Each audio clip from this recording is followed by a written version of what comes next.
Hi,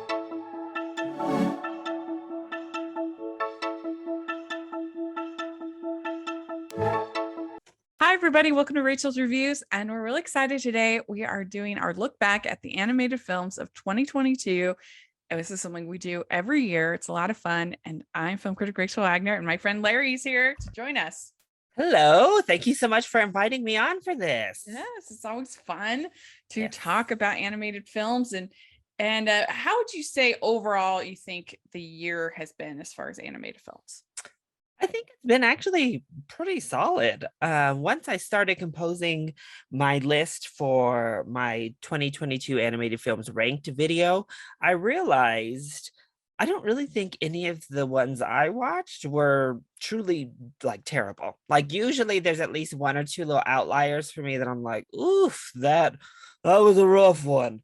But this year, I thought, I didn't love them all. Certainly, I didn't think all of them were even necessarily all that good.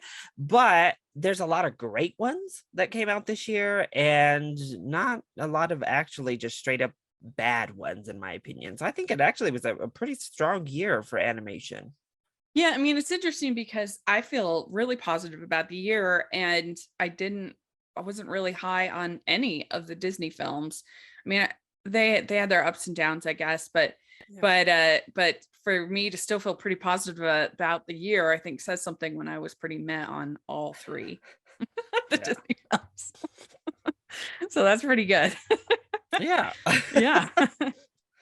There were some really big surprises and some really excellent films, and it's gonna be fun to talk about a bunch. We're not talking about all of them because there's just so many, but we are talking about 18 of the releases that came out. Yeah, I've made some choices to just go ahead and skip some movies this year. I just either didn't have it in me for like that Ice Age movie. I was like, oh, I don't know what we're doing here. And then other ones, Yeah. I don't know. I just felt maybe like I wasn't qualified to watch like Bob's Burgers movie, even though I heard really good things. I've just never seen even an episode of the show. So I was like, Mm. I don't know if I should even watch this, but Yeah. how it goes sometimes. Yeah. And Yeah. you really liked that one, didn't you? I did enjoy Bob's Burgers. I didn't realize that it was going to be a musical, and so that's always a Wow. in a movie's favor. Uh-oh. We all know Rachel loves to have her animated films musicals Yes, now. that's right. Riot will always wish they had been Rachel. a musical. No, Rachel. No. Uh, but yeah, I actually enjoyed it, and I've seen the show several times. I've seen several episodes, and I don't know if it's one of those shows that you kind of have to like get through the first season and then it starts kind of because I don't know, I have not, it has not impressed me what I've watched of the first season. But a lot of shows are like that. Yeah. The first season's a little bit of a rough, and kind of testing things out, and then it kind of gets its groove after that. So I'm kind of thinking that maybe that's the case. But yeah, it was a lot of fun. I enjoyed the animation. I thought it was funny, and I liked the music was a huge win for me. But let's dive in. We're gonna go off of your list, the ones that you had seen, and let's start with one that was a disappointment for me, that was not as good as I wanted it to be. I didn't really like it, was Wendell and Wild. And I was really, really looking forward to it because I love Henry Selick, and he hadn't done a movie in 13 years. But I felt like that it was too, like, you spent half the time with the Wendell and Wild characters and half the time with the little girl. The little girl, I wish it was all the time with her. I liked her character, but I found the movie just kind of fractured and all over the place. And I actually didn't love the animation as much as I thought I would, because it had sort of a gloss to it that I think took away from the how endearing and special stop motion animation can be. I feel like they leaned too much into the CGI, and I know that all stop motion animation uses CGI these days, but I thought they used it a lot, and it just all looked kind of shiny to me, not the way that I want in my Henry Selick stop motion animation. Yeah, I would agree. This is probably, if not the most disappointing animated film of the year for me. It's up there. I enjoyed it overall. Once again, it's just one of those years where a lot of Yeah. animated films fell in that. I liked it, but I really thought I was gonna love it because, Yeah. like you and a lot of people, anyone who enjoys stop motion animation, I feel like you love Henry Selick. I mean, he's just given us so many like classic, amazing films over the year, and it was another darker story, which he's like, it's his specialty. Mm. And we had a black young girl lead, which I think is a first for stop motion. So there were so many things I was so excited for with this. Yeah. And obviously the concept looked cool. We were dealing with Jordan Peele, who obviously in live action horror is killing it most of the time. And this, I agree with you. I've actually heard someone say the opposite. They preferred the Wendell and Wild stuff, but I really just wish we had stayed with the girl the entire film. Anytime we cut back to that Wendell and Wild on the devil's head, and they're like putting hair cream down for his follicles. It's like their weird story. And then the hair cream, it comes back around, I guess, but it's just as I didn't like any of that when they were by Yeah. themselves. So just we don't need their backstory at all. I don't think. Just have them come to be part of her story and pop up in the real world as these little demon ghosts in the real world, and we would have been just fine if you needed that like extra supernatural part of the story. But as it stands, I don't know, it didn't have enough like funny moments either, because even in Henry Selick films, I don't know, I feel like there's always like that charm to them. And Yeah.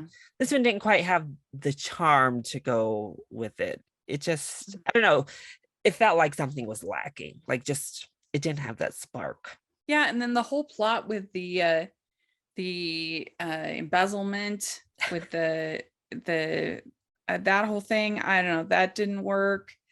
That felt like, why aren't we worried about the little girl? Why aren't we spending more time with the little girl? Like she was good. Yeah. And so I don't know, it was very disappointing. Yeah, he should have structured it like Coraline. Really center Yeah. around the girl herself, follow her and what makes her kind of special. Maybe she Hmm. has this special power of like seeing and such, but yeah, sad. Yeah. Yeah. Don't take 13 years again, Henry Selick. We do want you to come back, and we want another classic. Yes. So next we have Paws of Fury, the legend of Hank.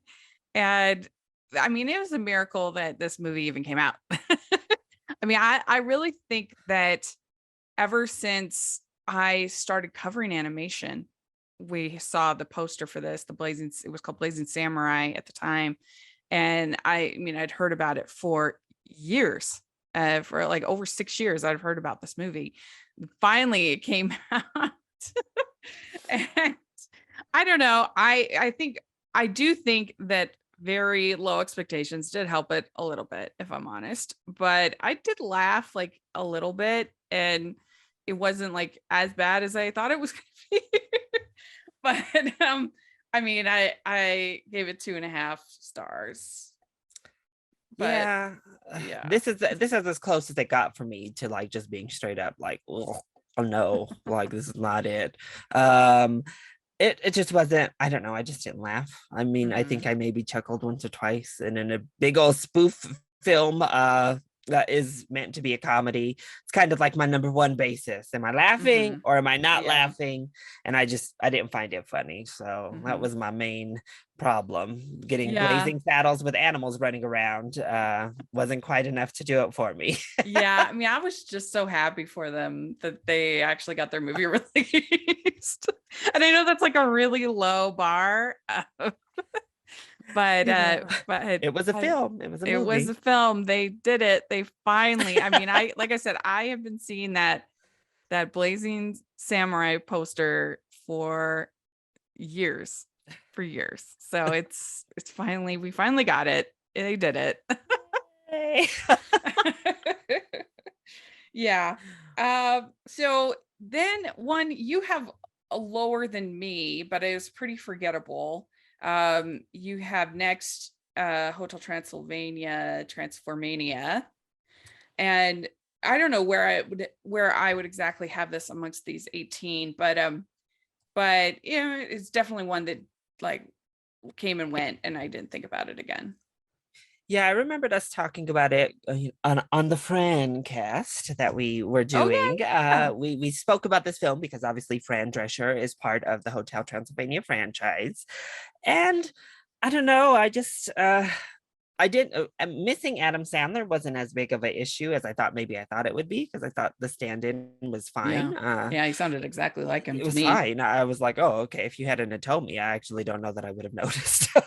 Same. But I don't know. I thought the animation was a little garnish. I thought the story was a little and the jokes were a little It's my least favorite in the franchise because I actually overall enjoyed the Hotel Transylvania franchise. They're Yeah. not like the best quality, certainly not my favorites of the year ever, but they're fun Mhm. enough for what they're trying to accomplish. And I think this is my least favorite so far. Yeah. I really enjoyed the third one Mhm. because I don't know, it was kind of my guilty pleasure that summer that it came out. I went and saw it like a bunch of times just to be like in a cool theater and because it was so hot that summer. And I don't know, I really loved the sparkling animation. And I think you could tell that you could feel Gendy not being involved in this one. Yeah, I Yeah. think the animation was definitely a step down Hmm. from that third installment for sure. Yeah. And just the whole plot of the one guy turning into a monster and Drac losing his powers and them going to the jungle. And it just wasn't a great plot. Yeah. Yeah. I mean, maybe they should have stopped at three. Maybe they Maybe should have not enough taken stories. no Adam Sandler. This should have been maybe the end of it. I don't know. Yeah. uh, all right. Then next we have the DC League of Super Pets. And this one I thought was fine. I mean, it's like if you're looking for a babysitter for your kids, like it's perfectly serviceable. But also very forgettable. Like I'm having a hard time kind of remembering, oh, what was it even about? Yeah, this is like the epitome of the middle of my list for me was DC League of Super Pets. Perfectly adequate. It was Yeah. fine. I gave it 2.5. I didn't mind watching it while I was watching it. It wasn't one of those where you're like checking your watch, ready to leave the theater. It has its moments. The animation is good, as you would hope. But it's just so forgettable. Like, this Yeah. is the definition of you watch it, you pass the time, and then you never think about it again until you have to include it on two end of the year lists. I had to put it on my superhero list and Oh on yeah. my animation list. I was like, wow, they're forcing me to remember DC League of Super Pets this year. Um, Well, and it has such a great voice cast that it's kind of a shame.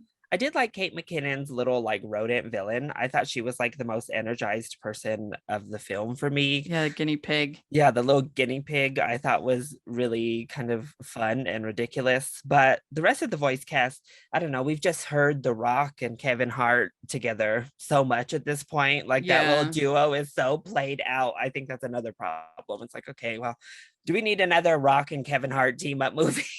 I don't know, but Yeah. Well, and just this story of the pet being worried that the owner has forgotten him, kind of a thing. I feel like that's kind of been done a lot it too. was like two plots that are so overdone because the hero origin story, they didn't really do anything to add to that other than their pets this time. And then the pet aspect of oh, my pet is leaving me for their new spouse. That's like pet movies all the time. That's like half of their Yeah. plots are oh, I'm getting left behind for someone new. What do I do to win their love back? So yeah. Yeah. Well, the next one is one that you have a lot higher than I Oh. do. It is Turning Red from Pixar. Yes. I didn't think this movie worked at all. I was really excited for it. I literally had it as my wallpaper on my phone for a year uh before it came out. Like I was really excited for it. And I just thought that the metaphor of the panda was really messy and badly done. And I thought the mother was so cringe, over the top. It just, I don't know. Like to me, she felt like a very cliched uh character, especially that scene where she storms in to the convenience store. I mean, it was just unhinged to me. And I don't know, I didn't think it was successful. I wanted to like it in the, I think it's good to talk about, girls getting their period and things like that. I think that that's good, but you have to do it with some degree of like nuance. And I don't know. I didn't like it. Yeah, I really enjoyed Turning Red, so I did have it much higher. Which I mean, I think having people on the opposite ends of the spectrum for this film is a good summation of 2022 animation, because I think Turning Red is one of the more divisive films on this list. I think a lot of people were kind of like us on a lot of these films, just middle of the road animation, like that was fine, that was cute, or else we all love them. But then there was Turning Red, the film that divided audiences and critics alike. There was so much discourse around Turning Red when it came out. As many people loved it as they hated it. I thought, of course, the anime, with Pixar, do we even need to mention animation in our Yeah. reviews anymore? Unless they do something completely, just jaw dropping, innovative, blow your mind. Do we even need to mention it? That's a given. Their animation is going to be top Yeah. tier, stunning. I loved the music. I went and bought that little vinyl quick from Fort Town. Disney did this like little orange special edition vinyl that I bought. I'm a Fort Townie for life these days. What can I say? And I really enjoyed May and her little group of friends. I actually think it's one of the most successful, like young, right in that preteen area. I thought they were really solid together. We had a drama, but it wasn't like this drawn out drama that we usually get with like younger girls. And although they were a boy, I don't know, I felt like I could relate. I was a teen at the boy band era, and everybody was going wild. Back in those days, your hormones are running a little wild. You turn into a big red panda when you see your crush. So I thought it was a lot of fun overall. And another story about an underrepresented group going through generational trauma. That seems to be a heavy theme right now that I find interesting. Why are all the minorities going through all this damn generational trauma in movies? Mm, yeah. Yeah. I wanted to like all of that, but I just felt like the whole ritual to like not turn her into a panda or turn her into a panda made no sense to me. Like, you don't have any choice over what happens to your body or what, going through puberty. It's not like you can say, I'm going to embrace it, the panda, or not. Like, you can't, it just happens. So to me, the metaphor made no sense. I mean, I wrote in my review, I said, the thing is, none of the inspirations for the panda are within May's control. She gets her period, can't control. She deals with anxiety and emotions, can't control. She goes through puberty, can't control. Teens will relate to this, but unfortunately, they don't have a ritual that will stop all of these things from happening. May decides to embrace the panda, but all of us normal people don't get that choice. It's happening whether we like it or not.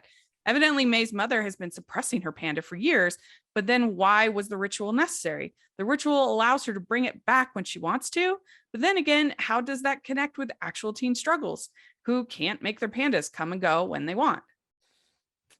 Yeah, I So, guess I took it as a starting point. I thought it started as like obviously girls getting their period, but I thought it evolved more into just embracing who you are. I guess I loosened the metaphor.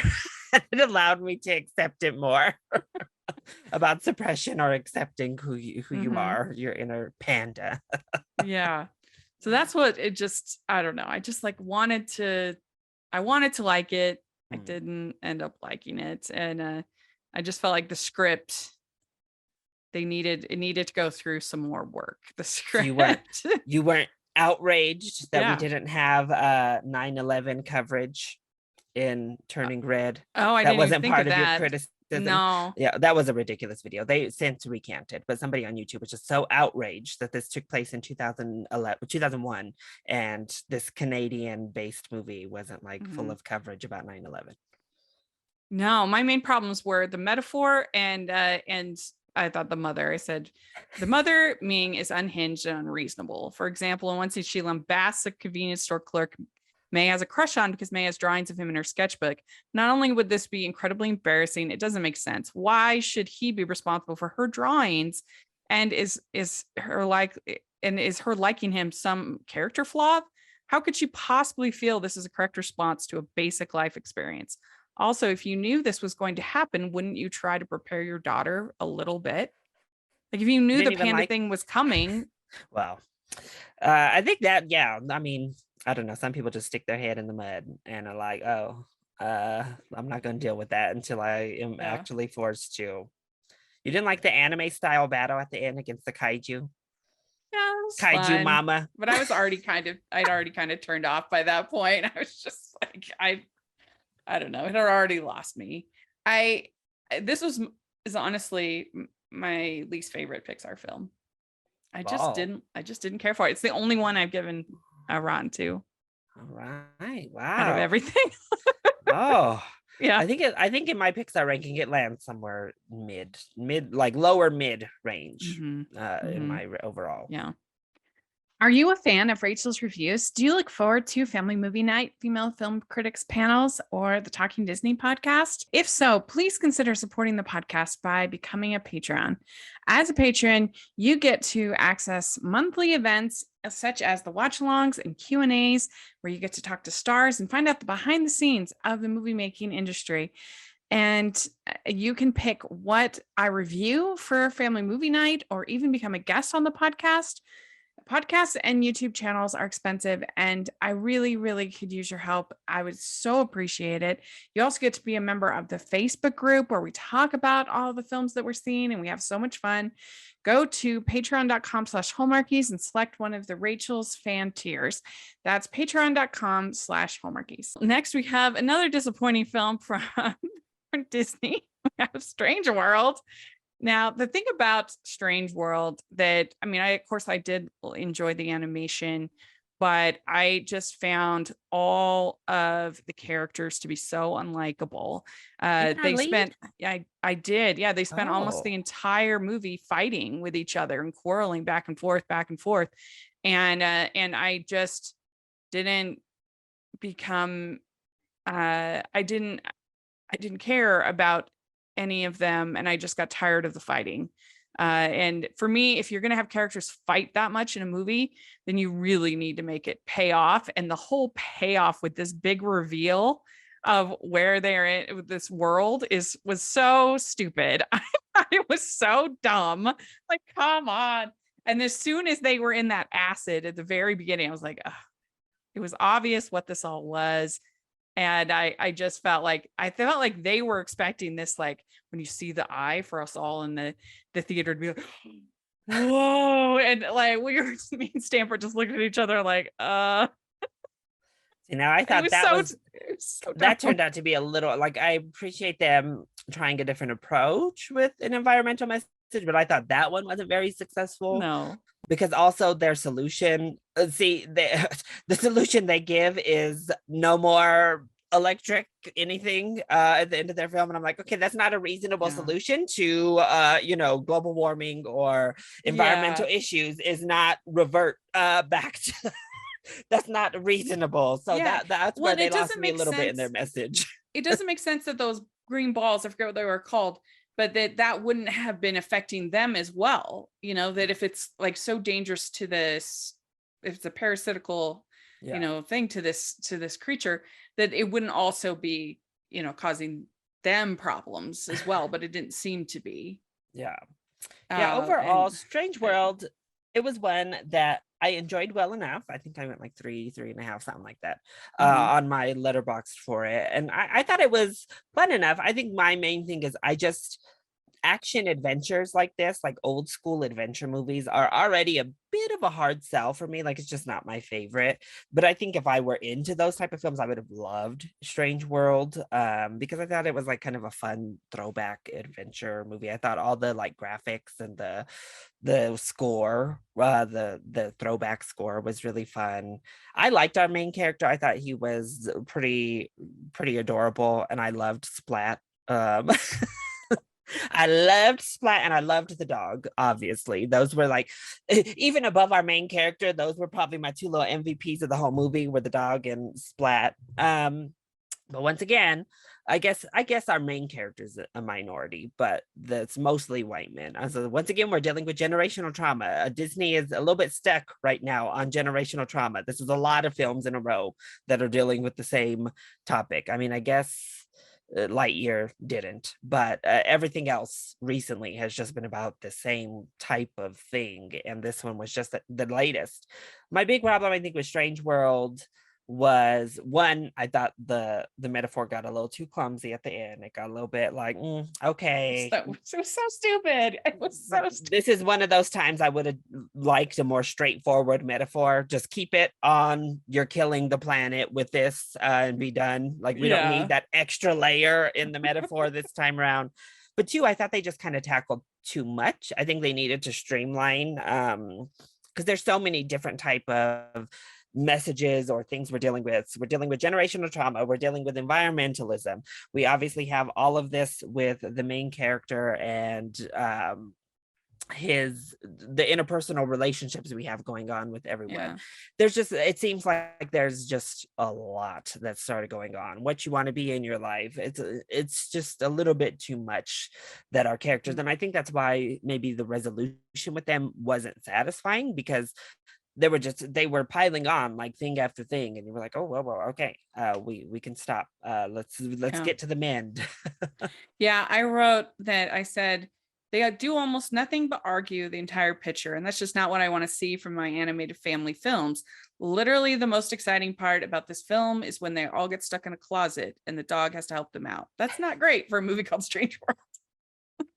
I did think the different creatures, that was the one part of the like reveal that was kind of fun, was understanding what the creatures were in this biological system, I guess. That was kind of cute, kind of cool, but everything else about that metaphor, I agree, I did not work. So stupid. And it made it, I think that was actually part of the reason why it was difficult for them to market, because they were so intent on this big like reveal that was part of the terrible marketing. Is they somehow, I really think they thought we were all going to be like, whoa, and we weren't. All right, next we have Intergalactic. This was on to Netflix, and this it has really great animation. I loved the animation, but I guess I'm just not really that familiar or that big a fan of this Kid Cudi, the music. So it just wasn't for me. Oh no, Rachel let the grandma jump out with the Kid Cudi. How do you say it? Is it Kid Cudi? Cudi. Okay, sorry. I have no familiarity with him at all. It's just not my style of music, but it was pretty. Yeah, I didn't know what it was. I had seen one of my friends or two of my friends do like a episode on their show about it, and I hadn't watched it because I hadn't watched the movie, but I was like, oh, I hadn't really heard anything about Intergalactic, to be honest. And I didn't know until I was, in the throw of it, that it was kind of a correlation project with his actual new album. So they wove all the new songs from the album into the movie, which I thought, they vibed with the film well. But me and romance, that was my main thing. I don't know, it was just kind of a okay romance for me. It's like, it's supposed to be a rom-com, but I didn't laugh, so I struggled calling it a rom-com. I think it's more of just a romance. I don't think it's that funny. No. And it's very play by the book, very play. It's a story we've seen a million and one times. It's this movie if you like this music, if you're a fan, because the songs are really long. Like you're right, it's like a video album, which is a cool idea. Yeah. So I give it a positive score. I just I've never heard of the. Clearly, cool I never heard actually of this singer make a before. narrative. Yeah, because a lot of visual albums, they have a very loose narrative to get from one little mini music video to the next. And it's kind of cool to like actually make a movie that's instead of just putting little music videos together. Yeah, like Beyonce's done a bunch of those lately, but they don't really have a narrative but they, they Yeah. have So like this was lemonade and stuff. it's a cool idea, and like you said, I thought the animation was really cool. It's almost a rotoscope style, Yeah, but not the with one thing I really thought. bright colors. Yeah, really, yeah, I thought it looked really cool. And Hmm. that was the main reason to see it, I would say, is if you like the music, and if you're a Cuddy fan, you probably already watched it, and to just see the visuals, which looked Yeah. cool, but the story is just there. So then we have Scrooge Christmas Carol, and I really enjoyed this. I mean, I it's a musical and it's animated and it's Christmas Carol. That's like all the things that I love. And I was surprised how harsh people were on it. People there was one review saying it was unwatchable, and I Oh, just didn't feel that. I felt like it had a lot of creativity, and I really liked the songs. It had really good singers. Jesse Buckley is amazing. I enjoyed it. see, this is where I was the opposite. I wish we would have cut out the songs. I was like, Mhm. I don't like these songs. These songs are dragging it down for me. Mm, We could have done without the song.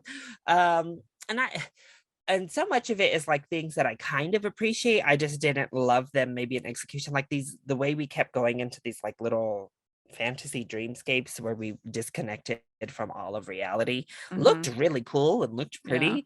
But I don't know. I just again I guess they were correlated with the songs most of the time. So I was kind of like, oh, but the MVP one, I did really like Luke Evans. I thought he was wonderful as Scrooge. I thought he actually did a really good job. But I loved Olivia Colman as Yeah. Ghosts of Christmas Past. Yeah, she was fun. She was having a blast, and she has such an animated voice just Yeah. as a person. She fits. Yeah. She's obviously in two animated films this year. The other one, she's a little bit more subdued, her vocal work, which is what the character Yeah. called for. But this one, she gets to just have a ball, and I thought she was so fun in this movie. When she was also in Mitchell's vs. Machines Yes. last year. So And she's she was yeah, fun there. She's she's so becoming an good. animation queen. That's Yeah. one celebrity casting right now that I'm okay with, because unlike some of these others, Mario movie, I'm looking at you, where they don't do much to add to the vocal casting. I will say, sorry to detract just a moment. I know we're all giving Chris Pratt a lot of flack, but I also think, as much as I love her, Anya Taylor-Joy deserves quite a bit of flack as well, because that Peach is not giving me Peach at all. It's literally just giving me Anya Taylor-Joy. So Yeah. I want to say it's not just Chris for me, but and Charlie Day. Charlie Yeah. Day just gives Charlie Day. But anyway, Well, and sidetrack. sometimes those we'll talk about it with Puss in Boots, but sometimes the celebrity voices help, and other times they just are really distracting. Yeah. And I But think this film did it well, actually. Scrooge, it's full of celebrity, like you said, Jesse Buckley, Olivia Colman, Luke yeah. Evans, everybody. It's a lot of pretty big names here, and I actually Hmm. think they all came and Yeah. delivered good performances. So Yeah. I really enjoyed it. I thought I was surprised how harsh people I were think it's on just it. I I mean, think saying it's it, just we've had a lot of great ones. We've had a lot of terrible ones too. We've just seen A yeah. Christmas Carol obviously about a million and And five this year in times. particular, with Spirited, which I loved, and a bunch of other TV movies. It's just been a Christmas Carol on everyone's mind this year. It's hard to stand out, and I think that's kind of where this one it tried to do new things, which I appreciate, but it's still kind of just like, okay, it's there. Yeah. Well, let's talk about Lightyear. Speaking of celebrity voices. I The mean, controversial celebrity voice of the yes. year. I mean, this movie just didn't make sense to me. I don't understand what they were trying to really do. I wish they had just had it be Spaceman movie, the movie, not Lightyear, but it's like not Lightyear. It's like a different Lightyear. And it made no sense. The whole thing of them, it being Andy's favorite movie when, what was he, like 9 at the first Toy Story? It doesn't make sense that this would be his favorite movie. And I mean, there were otherwise, if I take all of that, which to me was distracting, everything Toy Story about this movie was distracting. If it had just been Spaceman the movie, I would have liked it better. But the third act reveal was really lame. with the villain. It made no sense in Toy Story Yeah. lore. I mean, that third act reveal was probably the worst part about this whole film Yeah. because it literally goes in the face of everything we've known about Zurg as a character. Yeah, he's supposed to be his father. Hello, you've literally made films with Zurg in them. What? Yeah. It made no Also, though, sense. when you think of it as like a thing, there's no way that that little cat wouldn't have been a toy No. from this film. That would have been like it probably was here in the real world.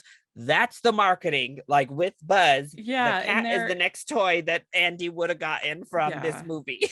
And they're like, "Oh, well, he couldn't afford the cat toy."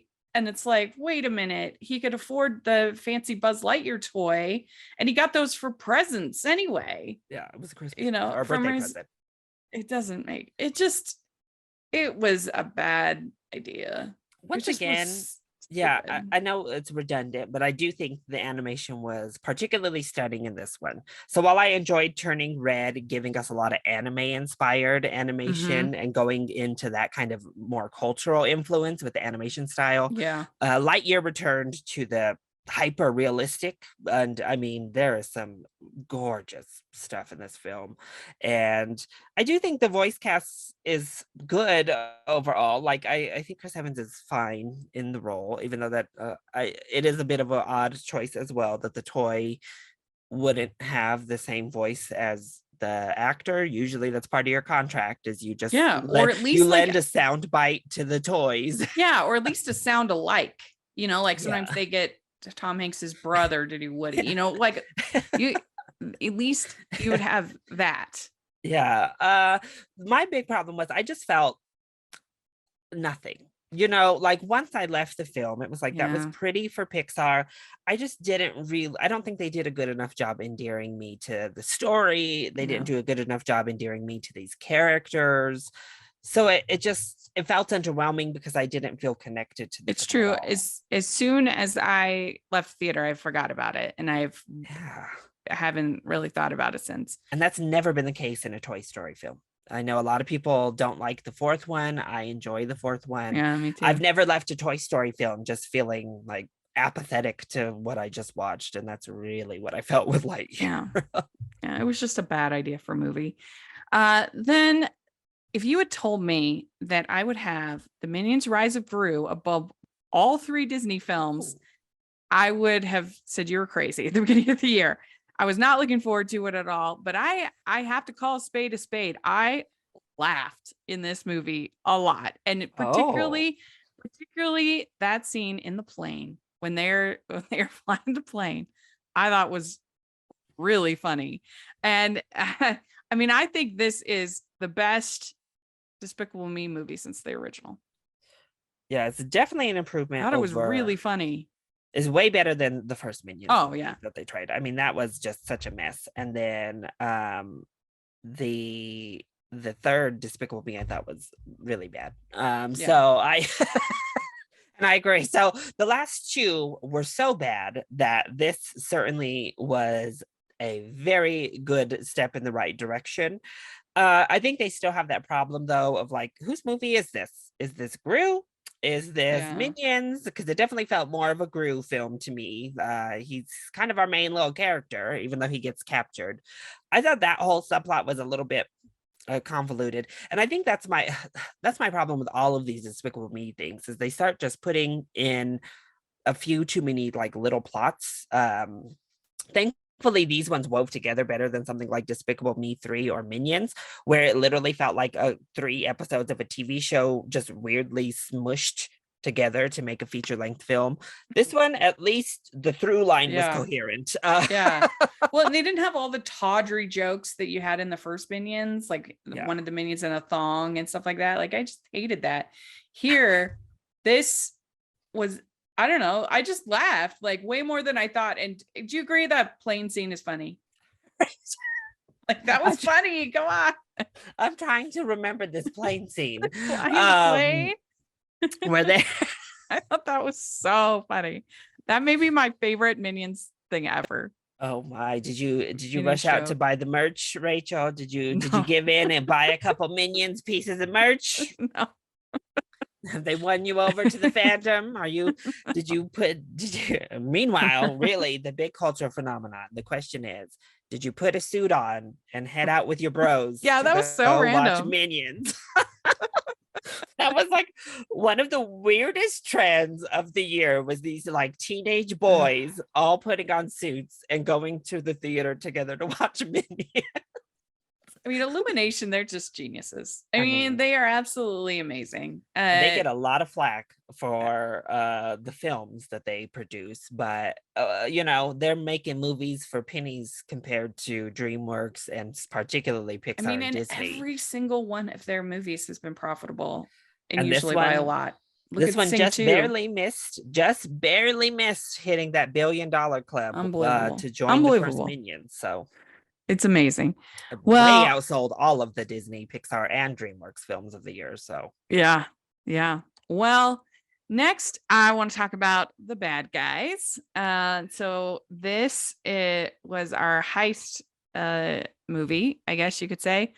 I really enjoyed this. I thought that it was a lot of fun. I loved the action. I loved the animation. I thought that was amazing. It was kind of fun that it was set in LA and because a lot of animated films are, set in yeah. fantasy Mhm. environments. So it was fun. You could see like landmarks and places that I've been. And because I went to LA 3 times last year or Oh. this year. So that was fun. And yeah, I just overall thought it was a charming, fun little movie, but I know you weren't as high on it. Yeah, I have to admit, part of it I think was hype level. Because by the time I watched it, I felt like it was pretty hyped up. Hmm. Yeah. Which is always I try to stay away, but sometimes it's inevitable, especially when you're on film Twitter. You can't escape Rotten Tomatoes scores and first reactions Right. and all that. Um, it was just I felt it was good. It was a solid film. I agree with you. The animation, Oh, absolutely stunning. That was the biggest takeaway for me. And honestly, DreamWorks is the studio this year that really pushed animation forward in yes. ways that none of the other studios did. Both of their films just absolutely stunning in new ways. Like they Yeah. didn't just rely on, oh, this is pretty great. We know we're DreamWorks. We always give you good animation. No, they're like even Boss Baby 2 had some spectacularly animated moments. Like say what you will about the plot and the rest of the movie. It was gorgeous. And this I thought just took it to another level and really enhanced the film overall. Mm. And I thought it was fun. It just felt pretty run of the mill, obviously, on a story wise. And the characters themselves, uh, I guess I'm just tired at this point, and Disney is a big reason I'm tired of this, unfortunately for DreamWorks. I'm tired of villain stories not being villain movies. Hmm. Like we keep pitching these villain movies or the big bad wolf now, and yet they're always not really that bad. None of them Yeah, are that's true. ever That's a bad at good. all. In this film, they're not bad for like 90% of the movie. They start a little bit bad, obviously stealing, but Yeah, and that's also that's a good point. the reveal of that little hamster. I know it's for kids, so we're dealing with kids figuring things out, but he was very obviously the villain right from the jump. They do have another reveal that was a little bit more shocking with the mayor Fox that I thought was pretty fun. But Hmm. yeah, it's fun. Yeah, I yeah. sound like I'm like ragging, but it was fun. I enjoyed it. I bought it on Black Oh, Friday. you did? I did. Nice. All right. Next, we have The Sea Beast. And I finally watched this yesterday. I finally caught up with it. I don't know why I had put it off. I've just been so busy. I think it came out when I was traveling initially, one of Okay. my trips. And so that's why I missed it. But yeah, what a really charming movie. I really liked the like father daughter kind of dynamic between the leads and the just this like swashbuckling adventure of it all was really fun. I enjoyed it. And the animation was really great. I'm a sucker for water. If you read my Avatar 2 review, you know that. And so I really enjoyed all the water animation, which is like one of the hardest things to animate is water. Yeah. No, I was pleasantly surprised with this film. We talked about it, I think, when we were discussing Avatar 2, just kind of amongst ourselves. Hmm. I'm a sucker for these animal save the animal type of films. So hello, they already have a leg up for me with the sea beast. But one thing, this film, it delved more into like history. I don't know. I thought they handled that really kind of in a cool way about like the history books. And Yeah. this is one of those movies where the animal isn't just kind of like a completely innocent party here. They kind of make it like this back and forth deal. So this, I mean, this sea beast is pretty intimidating and is very dangerous. Like it's not just a fact of stop, hunting down these peaceful animals in the ocean. No, they're dangerous and they are attacking humans as well. So I thought that was a really interesting way to not make it just like most environmental save the animal type of messages for kids. But I agree, I thought the animation was surprisingly good. I don't know why. I guess maybe because it was a Netflix animated film. I went in with lower expectations of Yeah. the animation because, sometimes they have that kind of like glossy, a little bit under animated look, especially in comparison to the studios. But this looked fantastic, especially when you look at like the hair on our little girl. I thought her hair was just really well done. Yeah. I thought they had a really nice friendship, and I thought she was a great lead. And I don't know about you, Rachel, but I found that lead guy to be one of the hunkiest animated characters we have received in a while. I Yeah. was like, oh my, he is actually, what's going on with this little animated sea captain here? But Yes. I agree. Definitely very swoon worthy.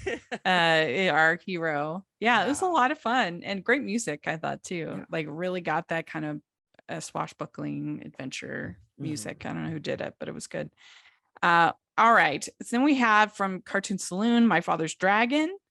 And I enjoyed this. I love everything that the studio does. I haven't they are to me they haven't had a miss. I thought that this is for I think younger children than some of their other films. Like I feel like this is really pre-K, like little kids. Although it is kind of sad it and deals with some tough topics maybe for kids that small. But I don't know. I just felt like the dragon and the animation was very for young little kids. But I liked it. I thought it was sweet. Yeah, it was probably on the lower end, and probably that is why is it's just a little bit young in its audience compared to their other work. So I kind of mentioned it in my ranking of like, it probably is my least favorite from Cartoon Yeah. Saloon, but from that studio, it still equates out to be a really solid animated film. And I agree. I don't think they've missed yet. I obviously love this, whimsical storybook, 2D, beautiful animation that they produce. Yeah. I felt, I don't know about you, I felt like even though we go to this magical island, obviously, which could be seen as purely metaphoric, um, I felt like it was a little bit less, it felt less magical than their films usually do for me. Even though we're dealing with creatures and dragons and it's all magic, it didn't quite sweep me up into the magic like something like Wolfwalkers did, for Yeah. example, where you were just swept up into the magic of it all. And I think that was kind of the biggest detriment. But otherwise, I thought their friendship between our lead and the dragon really paid off in the end and got you in those little emotional heartstrings. Yeah. I agree. I agree. I think that they were going heavily off of the book. Mm, There's this like a, I guess a beloved childhood book. okay. And I their other well, the breadwinner was based on a book as well, but I don't think it was illustrated. I could be wrong. But maybe that's the difference is that where the Tom Moore movies are individual are new stories, Yeah. original stories. And so maybe that's kind of the little bit of a different Yeah. there. But yeah, I thought it was sweet. But let's talk about Chippendale Rescue Rangers. Now, this is one that I was going to with very low expectations again. The trailers didn't look good, but then I watched it and I laughed my butt off. I thought it was hilarious. I really enjoyed the creativity, particularly with Ugly Sonic. That was so funny. And I was so surprised that that they got, I guess, Sony, I think, to Yeah. allow them to do that. And just that they had the CGI enhanced Dale, I think it was. That was so funny. And I thoroughly enjoyed it. We did a whole episode talking Disney on it because I enjoyed it so much. And yeah, it's up there and some of my favorites of the year. Yeah, what a surprise. I agree with you. Yeah. From the concept, I was getting very much Alvin and the Chipmunks from the marketing, and I was like, Yeah. oh But then God. they had the Like, chipmunks joke. That was so funny. but then you watch the film and it's great. It's so Yeah. funny. And that's it. If this wasn't funny, it's fine. Yeah. I don't think it's bad because I do think the animation is really fantastic and the way they utilize the animation is so good. We have Gumby animation in Yeah. here, the 3D versus the 2D. We have the bootleg. I love that was Oh our yeah, that was our so like good. villain thing is like that they're turning our beloved characters into bootleg versions of themselves and selling them overseas. Yeah. It's so Well, and they have the whole good. joke about the villain reveals and things. And it's like, oh, Yeah. that's so funny. No, it's really funny. It's a fun adventure. And obviously we see it a lot these days, whether it's like Space Jam or something. But I think that the incorporation of the characters we know was really well done here. Like having what was it, animation con, whatever convention it is, Yeah. having the big con and all of them are there working their booths And as like Lumiere's walked up. there. It was great, and I thought the voice work was fantastic. Really, one of the biggest surprises in all of film for me of 2022. It was I a agree. great time, wonderful spiritual successor to Roger Rabbit for Yeah, sure. definitely. We'd like to take a second and thank our sponsor for this episode of the podcast. It's the Hallmarkies merch store. Are you looking for that perfect gift for the postable, hardy, or Hallmarky in your life? What about getting that t-shirt or hoodie that will help you stand out at your next holiday party? Now is the time to check out the Hallmarkies merch store. Full of festive designs by artists like Jessica Miller, Carrie from Hallmark Comics, and more. You can even have more than just shirts, but totes, cell phone cases, notebooks, mugs, and more. And it isn't just Hallmark. We have designs for Anna Green Gables, Man from Snowy River, The Nanny, and more. Every purchase at the merch store goes to help support the podcast and allows us to make the great content you know and love. There are frequent sales, so go to tpublic.com/stores/hallmarkies or see the link in the description. That's tpublic.com/stores/hallmarkies. Then we had Guillermo del Toro's Pinocchio, and this was such a welcome entry after the disaster that was the Robert Zemeckis one that was terrible. To get this, which was so creative, it was so interesting, the themes that it took on of war and religion and grief. And I mean, I was just kind of shocked. And the animation was absolutely outstanding. Yeah, if you've ever watched any Guillermo del Toro films, he makes pretty much live action dark fairy tales. That's kind of what he does, even in something like Nightmare Alley or The Shape Pan's of Water. Labyrinth. Obviously, Pan's Labyrinth is a big one. They all have this fairy tale quality to them with the like dark underlying messaging as well that gets you at the end, which a lot of the old fairy tales that Disney wanted to make a lot more happy, a lot of them have that really kind of dark edge conclusion to them. Mhm. And I thought, wow, what a perfect fit. One, what a perfect fit for his style to do stop motion animation. And two, what a perfect fit of a filmmaker to tackle a pretty dark fairy tale like Pinocchio. Like the original story is not all that bright and happy, the like concept of it all. And it was just as wonderful as I expected. I really thought the animation was stunning. I love that he took old, like native Mexican designs for like the spirits, the sprites of like death, and then the one that brings life, which were amazing. And we have Kate Blanchett, who literally just voices a monkey. Like she's Yeah, that literally just was so running around. funny. Because I knew she was in it, and I was like, "Who is Kate Blanchett in this?" Like, and I saw that she was a monkey. I mean, it's really funny to get somebody like her to come on and do that. Yeah, you have a good relationship with an actress if you're like, hey, you want to voice my monkey in my movie? Yes. She goes from Tar to voicing a monkey. But I love that Yeah. it also, as you said, it tackles a lot of things that we've not seen ever tackled. I love that he went with a Mhm. setting that felt like a Del Toro setting, and Yeah. gave us something new for a story that we've all seen done. There's a million Pinocchios at this point. Yeah. When Geppetto says that Pinocchio's a burden, I mean, my heart just died. It was Ugh. so sad.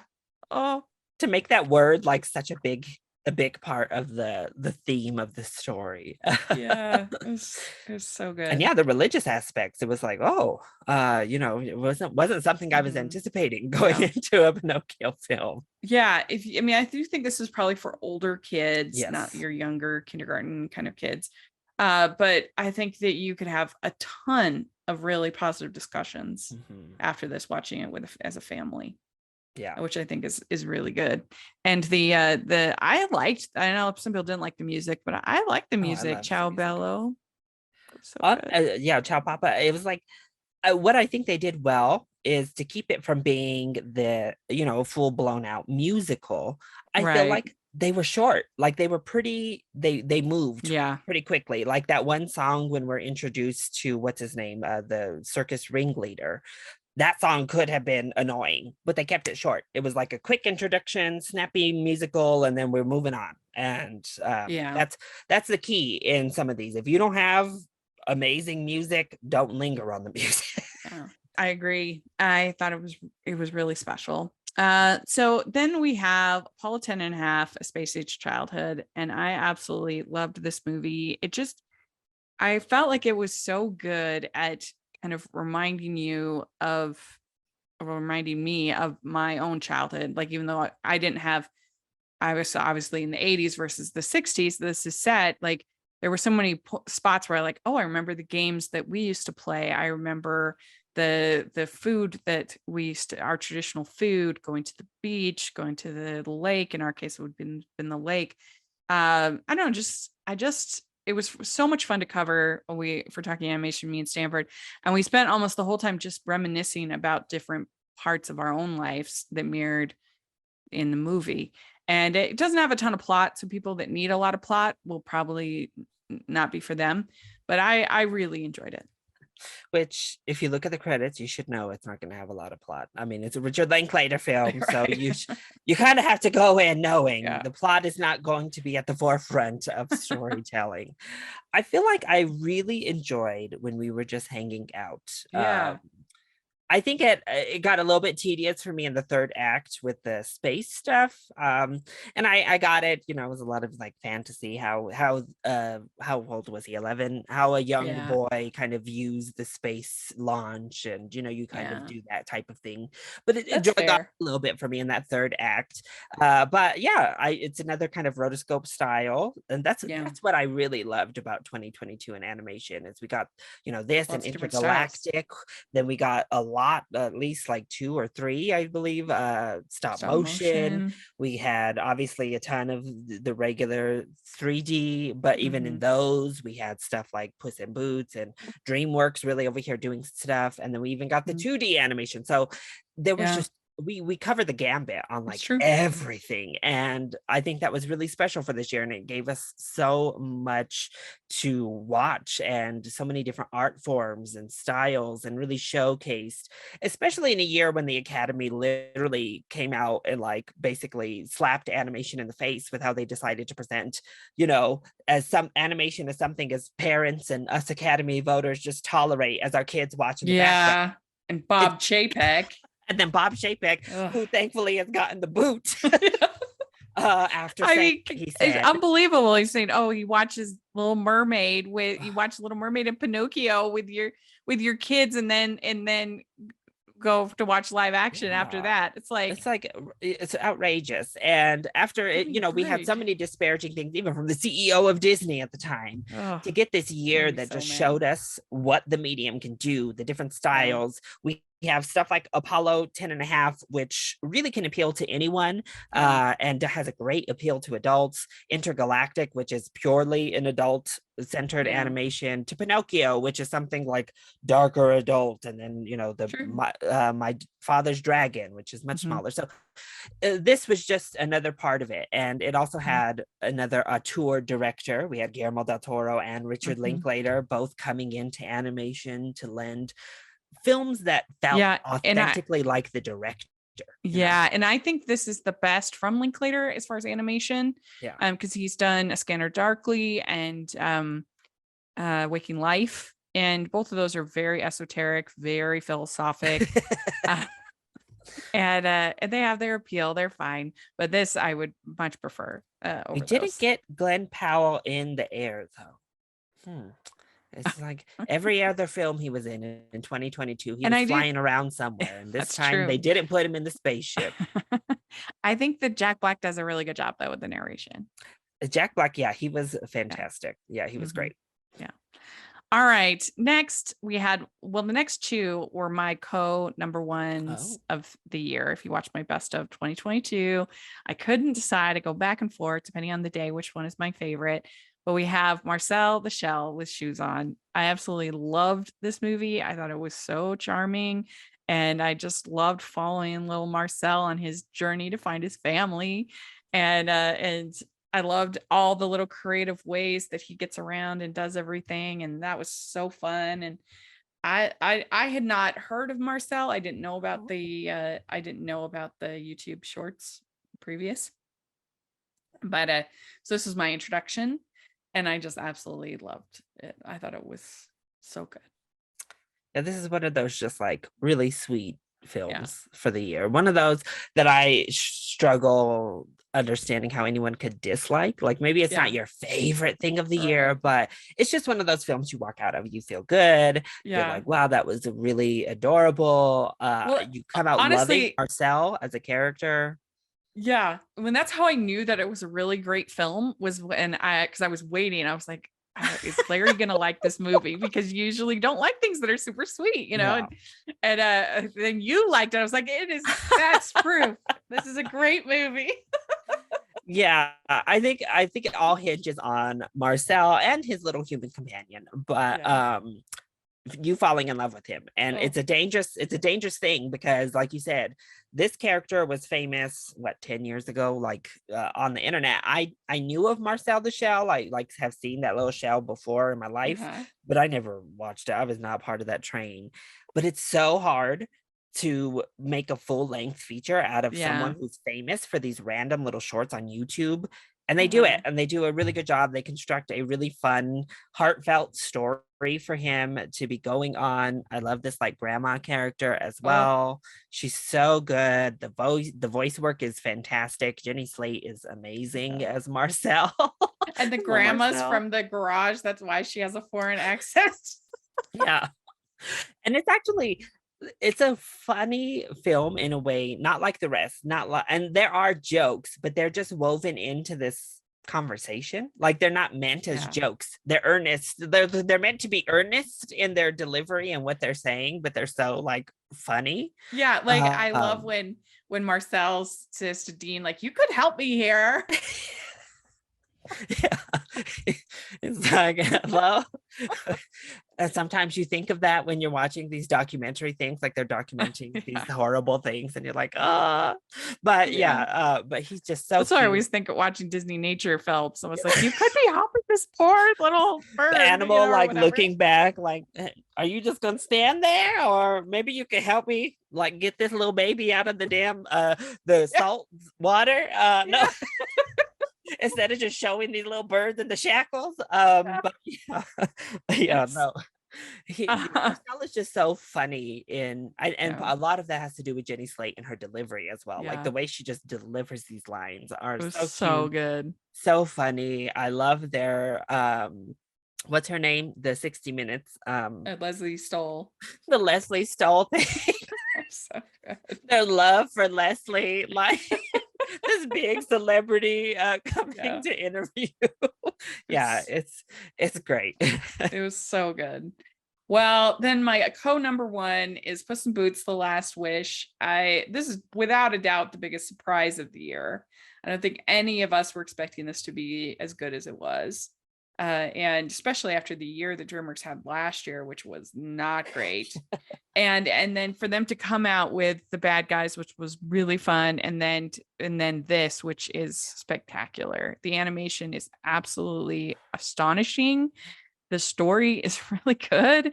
The character is really good. And we were talking about celebrity voice casting. And I've said this for a long time, that I felt like Antonio Banderas as Puss in Boots is like one of the great celebrity voice castings. It completely matches up character and voice. And I mean, I'd put it honestly, especially after this movie, put it up there with Robin Williams' Genie, some of the great celebrity voice casting, Tom Hanks, Woody, kind of a thing. And yeah, I just absolutely loved the movie. I thought it was funny. I thought it was sweet. I was just awestruck at the animation. The villain, oh my gosh, was so good. That wolf was so scary. When I watched it in the theater, there was, anytime the wolf came on, there was this little girl who would like literally just start crying. She was like, ah. So like maybe it's too scary. I don't know, but it was They very don't well shy done. away. That's Yeah, the thing. no, They it don't didn't. they don't like pull back when that No. wolf comes in. The music, that whistling he music. does is like, so you don't even Uh, need him on the screen. Just that whistle, you're like, oh, like your hair True. starts to stand up, kind of like Puss in Boots with his little hair. Yeah. But yeah, I was stunned at the animation. Yeah. Like I said with the Bad Guys, you expect DreamWorks to be beautiful in their animation. They're one of the top animation studios in the world, but I was just so pleasantly surprised to see them continue to just push boundaries with what they were doing on the screen. And this was amazing. The different animation styles that they brought in here just all enhanced. It never felt like a gimmick. I think that's where you're sometimes scared with when they bring in 2D animation to just like pop something up on the screen or do like these weird little things. None of it at all like literally aided the story and the storytelling and aided in your viewing experience. And what really shocked me actually was the story, because I believe we talked a little bit about this on the review we did together with Patrick. The Shrek films aren't necessarily known for story per se. Like the story's there and it's good, but it's a lot of the humor. It's a lot of just making it's a big parody. Yeah. And even the first Puss in Boots it's a very cute film. I enjoy the first Puss in Boots, but it's a very run-of-the-mill type of story. Just kind of a swashbuckling adventure with Humpty Dumpty. And this really shocked me at how heartfelt and mature that this story was. A really relatable story, obviously, again, for adults to kind of take, but a good story for kids to get as well, that it won't go over their head. Yeah. I mean, I said, I actually think there's a lot of similarities. I think I could do an interesting video if I had time, of similarities between Guillermo del Toro's Pinocchio and Puss in Boots: The Last Wish. I mean, they're both about characters confronting death. They both had death as a character. Or at least the gateway, to gatekeeper to death. And they both explore similar themes about what is humanity, what makes a life worth living, all of these things, even ideas about family. So it's kind of interesting that those comparisons, and I don't feel like I'm hearing a lot of people say that, but yeah, the action was incredible, and little Perrito was just so cute. I absolutely loved that character. I just can't say it. Like I don't know. The first, like when he's introduced, I was so nervous. Sitting in the theater, I was like, oh God, okay, what are we doing? Like, because that's one of those side characters that easily, like very easily could have been really annoying, like, and just have nag through the whole film. And instead they turn him into basically the heart of the whole movie. And you like fall in love with this little dog. And even when he's saying ridiculous things, he still has this wonderful charm. Like when he's telling the story, the hide and seek story with his family that throws him in the river. You're just like, okay. And she's, I mean, and part of it is I love their reactions to him. Like at one point, Kitty Softpaws tells him, like, "Oh, do that again, and that's how you get stuck in a sock and thrown into the river." But yeah. And I Well, loved Florence Pugh. I thought did a fantastic job Goldilocks. with her voice. Once again, what a great, a really energized vocal performance from her. And Olivia Colman back And that again. dynamic of but another family dynamic in Yeah. the story. And an You know, unexpected one. I didn't Yeah. I didn't really expect that from that subplot. And I thought they Yeah. handled it really, really well. It And was most so everything they good. handled really well. And it was just so exciting because I saw it on a screener link, and you know, I was very disappointed by a lot of the Oscar screeners. I'm going through watching movie after movie after movie, and you know, I start this and I just, it made me want to cry, like, because it was so great and it was so unexpected, and it was just like, wow, yay, this is what it's all about. This is what, and you know, and I have been like trying to promote it as much as I can on my Instagram and my social media and all that stuff. Yeah. Just because I feel like people are going to look at it and be like, oh, you know, it's a Another cash one. grab sequel, and be Yeah. like, no, it's not. I So know. I've We're been already so relieved that everybody pretty much has agreed. we're already kind of seeing the effects of that. Like, yes, it's a little tough because you know, most of the country has been hit with this like Arctic blast in one way or another, and we're Yeah. all theaters have been closing, and you know, we're not able to leave our house without getting frostbite. So theaters have, movies have certainly been hit by that to an extent, but we're already kind of seeing. It's unfortunate because the box office return hasn't been amazing so far. And it's sad because this is so good and I want everyone to give it a chance. But I agree. I think the trailers looked okay. Like, I don't think they looked bad, but they didn't look like anything special. You know, like just watching the trailer, Yeah. it kind of looked like, okay, we're coming back to Shrek. Cool. And I know a lot of people are very cynical about something like that and won't give it a chance. So I don't know. Hopefully, word of mouth is really strong. It has a wide gap before anything Yeah. really Yeah, directly somebody was competes saying with it. somebody's saying there wasn't another family film until April. That seems crazy. Yeah, I mean, that's absolutely absurd. Which I mean will help Avatar too, I think, because Yeah, that's you know, true. people will keep going there. But yeah, so it has a wide open window. If you didn't check it out opening week because you were skeptical, I really, really hope that you know, folks run out and you know, talk about how much fun they had and how good it was. Mhm. And it's not what you're expecting, and Yeah. it has some nice. I hope it has 9 lives at the box office. Yes, If Boss trust Baby us. 2 can be profitable, so can Puss in Boots too, dang it. But it is I feel like all of my favorite DreamWorks films were all flops. Like, I love Mr. Peabody and Sherman. I think that movie's so funny. And I love Rise of the Guardians. That one was a flop. Like, Flop, yeah. they don't want me to like their Rachel, movies. yeah, Rachel's the kiss of death, DreamWorks. Yeah. Little did you know, if Rachel loves your film, it's the kiss of death. But honestly, this might be my favorite. I don't know. It's right up there. It's definitely top 5, no question, for me as far as DreamWorks films. Yeah, I mean, it's definitely high. I'd have to watch them pretty close. I'm like, Mhm. is it my favorite of the Shrek franchise? It might be. It might top Yeah. that second one for me, which, you know, I'm Yeah. trying to get a video together because we talked about it a little bit on the side. I just am trying to go with what narrative, but DreamWorks, I mean, Disney should take notes on how to make a sequel. Yeah. For whatever reason, this animation true. studio, Shrek 2, How to Train Your Dragon 2, Kung Fu Panda 2, this now all added to the mix. Yeah. And even the non-success, even the ones that maybe aren't great, I thought Boss Baby 2 was at least an improvement Yeah. over Boss Baby.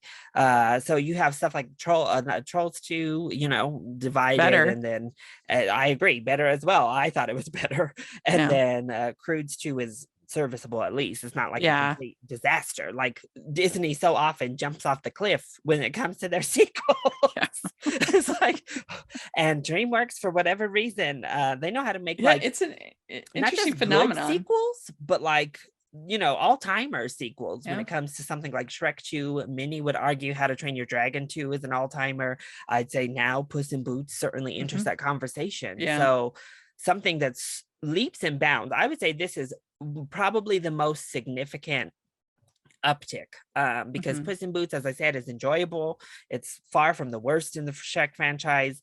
But Yeah. wow, this sequel is, to me, leaps above the first Puss in Boots film. So Agreed. And I actually haven't seen the fourth Shrek movie because I hated Shrek the third so much. But I've heard it's not that bad. it's better than the But third. yeah, I mean that doesn't take much. I hated that movie. We need Um, Rachel to do a full Shrek rewatch, including the third, all of it. She's got to watch them all again. No, I can't We do need a retrospective. But yeah, I just thought it was tremendous. So it's very exciting. So there we go. That's the animated films of 2022. I know there's some indies and anime that we didn't cover, but you can talk about those in the comments if you want. Yeah, that was an interesting thing this year. The anime was so franchise heavy. Yeah, I they feel were like all. a lot of the anime releases, at least that we got over Yeah. here and that got released, we usually have at least a couple of Mhm. like Belle or Your Name or something like that Yeah. breaks through. But this year was a lot of the franchises. Yeah, because they decided not to release the new Makoto Shinkai this year, which I think was very smart. Yeah. Good decision. Wait until next year. But it's called Suzume, which I'm so hyped for. I cannot wait.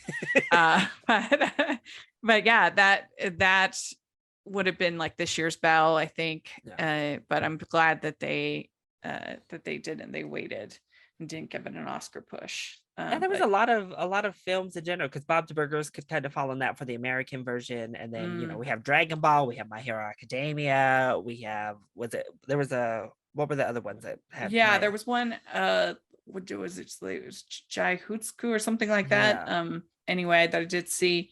And that was good. What would you say is the best of them? The best anime you saw this year? Let me look at my thing. Because I have to admit, I've been horrible, and I don't think I watched a single one. I think the best one that I saw was that Jujutsu Kaisen. Okay. It's called. That was really good. The Dragon Ball was really good as well. Superhero. Those are the only two actually I saw. Oh, okay. So, but yeah. Anyway, if you have others that we didn't talk about that you want to talk about, let's talk about it in the comment section. And how can people find you, follow your content, Larry?